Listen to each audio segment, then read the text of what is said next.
All right, hello everyone. So the first one I'm going to show you today is of the concurrencies of a triangle, or the centroid. Okay, so I'm going to show you how to construct it. Okay, so it's not too hard. So all we need to do is need to find the midpoint of at least two sides, although ideally you get the midpoint of all three sides. So how do you find the midpoint? Well, you extend the compass more than what you think is halfway, and you scribe an arc either side. Then without changing the distance between compass and point, you move it to the other side and you scribe the alternating arc. And where those two arcs meet, first of all, drawing a line between them will actually, would you believe, create the perpendicular bisector. But I'm not really interested in the whole line. I'm just looking where it crosses there. So that is the midpoint of that. So we have to repeat that on at least one other side. So I'm going to repeat the process here, put it on the corner, extend it beyond what I think is halfway, and then just scribe and then repeat. Same way over here. Do my best and just scribe. And again,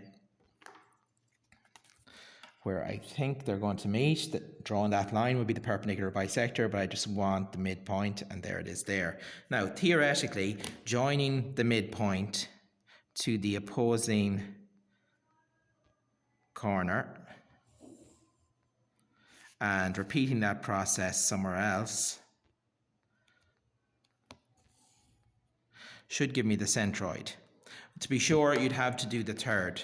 Okay, so I'm predicting it's that point there. Let's see if I'm right. So let's pop that on there and let's scribe either side.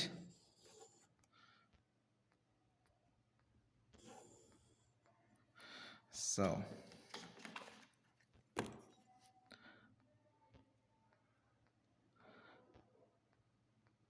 let's say it's about there. So let's join that and see does it go through those other two lines. Okay. And I think it does. And there you have it. So there's your centroid. Now, in another video, I'll show you the coordinate geometry way of doing it, but that's how you'd actually construct it from reality. Okay, so that's the centroid. So now let's have a look at the circumcentre, which is a lot more interesting. Okay, so it's going to use the same process. I'm going to create two arcs and bisect this line. Okay, and I'm going to do the same thing on another side, but this time I actually do want the perpendicular bisector. So I do want the actual line that goes through these. Okay, so not only is that bisect, that's the midpoint, you're not only bisecting the line, but it's perpendicular to it. Okay, so just let you know that it's perpendicular. So I'm going to repeat that in one other spot. Same process again, scribe. Don't worry about these scribe lines. They're not causing any trouble. They're expected. You're expected to be able to see them. If you don't see them, you're kind of looking, is that for the cheating or whatever? So there you have it. So let's join this and we'll get our second perpendicular bisector. And then hopefully we'll have our circumcentre. And there's only one way to prove a circumcentre. So let's try and get this as accurate as possible. So this should be our circumcentre. So if it is, then if a point, this should be the centre of a circle that goes through the three corners. Or let's see if it does. It definitely goes through there, there, and would you believe it does? So.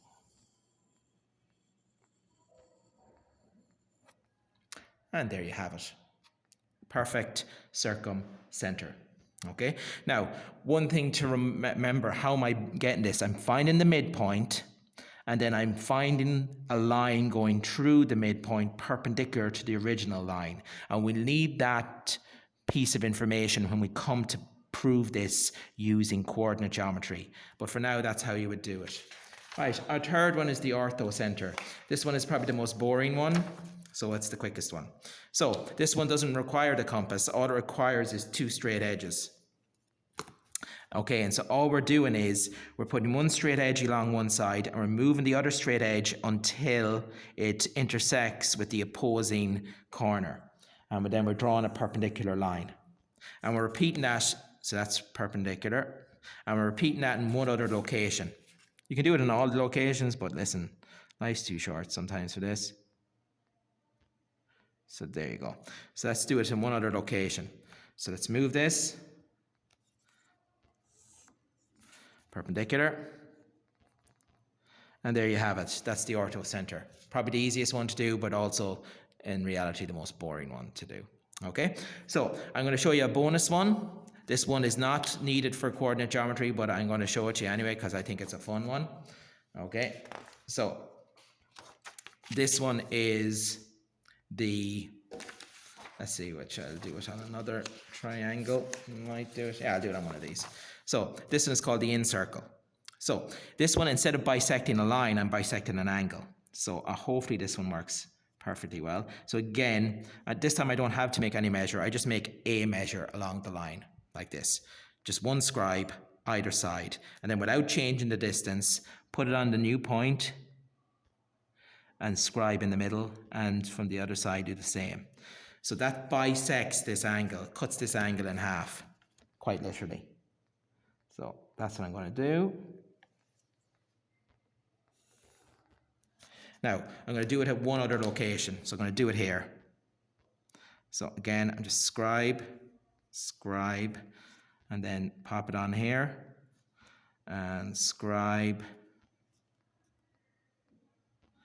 and scribe. So let's intersect these two. So this should be the center of what's called the Incircle. Now, I'm not so confident on this one as I was on the Circumcentre because I've been a bit more cavalier. But technically, if I put the point on that and I move it to the edge of the circle, it should just about, it's slightly off. So it is.